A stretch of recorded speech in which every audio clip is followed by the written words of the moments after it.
Africa is firmly in the grip of a third wave of the COVID-19 pandemic. New infections are increasing by 20% week on week across the continent.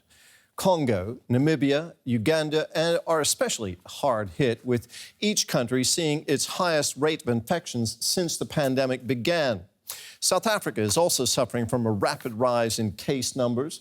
A third wave there adds to the over 1.7 million confirmed cases of the virus in the country. That's the highest anywhere on the continent. DW's Adrian Krish is there and brings us this report on an alarming situation.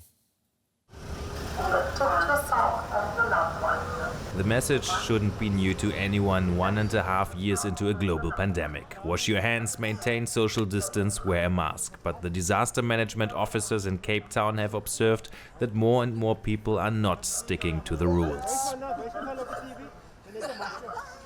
Our plea to them is really to consider their loved ones, even though they may be resistant to comply with protocol. But they must think of their family members and their loved ones at home, because how would they feel if they carry the virus and they don't want to comply, but they still infect the people at home and potentially losing a loved one? Not wearing masks in public is a criminal offense in South Africa, yet many people don't. But mostly this mask and everything is for the rich people, you know what I mean? Because they have so a lot of money, they don't want to die. Poverty is eating us up. It is tiring, especially for those who go to school. Like kids now, they must go 2 days a week. Like, it's frustrating, man, it's frustrating. A lot of people close to me died because of already on the second wave. So I'm worried on this third wave.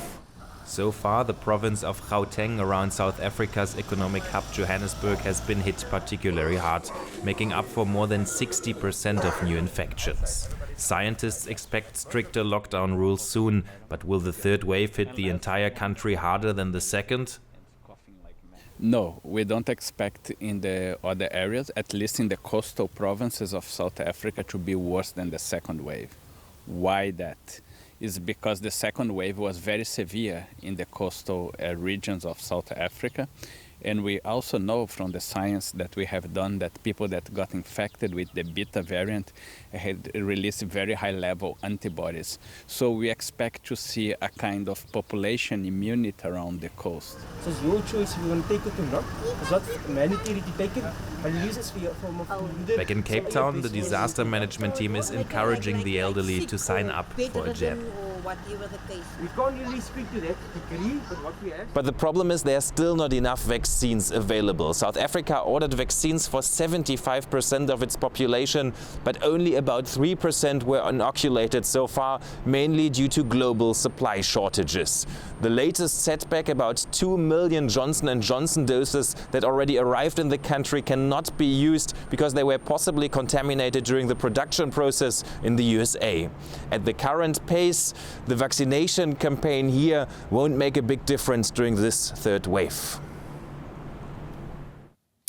Well, for more, let's speak to Jaap Boom. He's an epidemiologist and the Africa representative for Epicenter, the research arm of Doctors Without Borders in Yaoundé, Cameroon. Thanks for being with us. Professor Boom, the vaccine shortage is a problem for the whole African continent. 98% of people there remain unvaccinated. The WHO estimates that 225 million doses are still needed. Is the continent at risk of being left behind?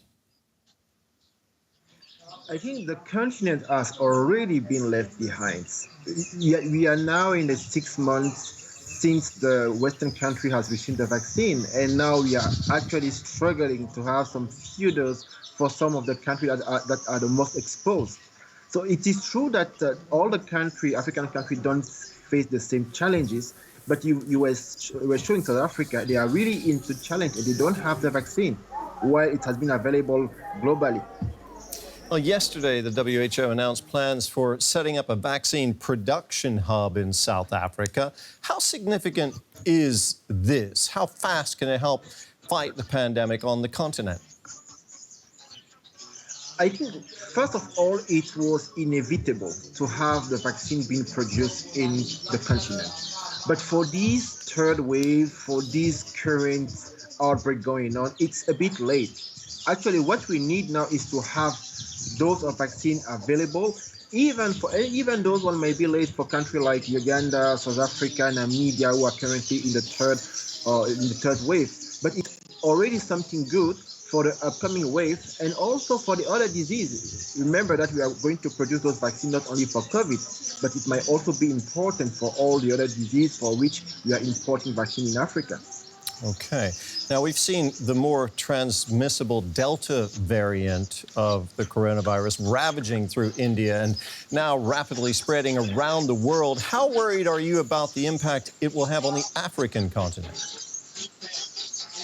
I think we are quite concerned because if you see the countries that are now quite exposed to the third wave, you're talking about Uganda, you also have Namibia, Kenya.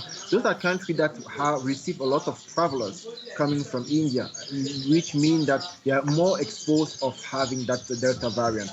And when you look at the population, a country like Uganda, where we have actually put our research center on standby because of the increased number of cases, you will have a large part of the population who are having obesity, hypertension, diabetes. So we are quite concerned of the high number of people who might die. And we are already seeing some of the hospitals that are full. So comorbidities playing a role there. Now, you say Africa has already been left behind. The pandemic, of course, is by definition a global problem. If we fail to tackle the pandemic properly in Africa, what implications could that have for the rest of the world? You know, we are all interdependent. If we don't stop the pandemic in Africa, we'll be growing some new variants. And the entire Western population that's already received the vaccine, the Pfizer, the Moderna, and all those vaccines, at some point, those variants will come back. And they may need to have different vaccines. So we are all together. Maybe we are not realizing that enough. We are all interdependent. And if Africa is not out of the pandemic, there is no one who will be able to sleep quietly. Nobody's safe till everyone's safe. Professor Jaap Boom, Africa representative of the research branch of Doctors Without Borders, speaking to us from Yaoundé, Cameroon. Thank you so much. Pleasure.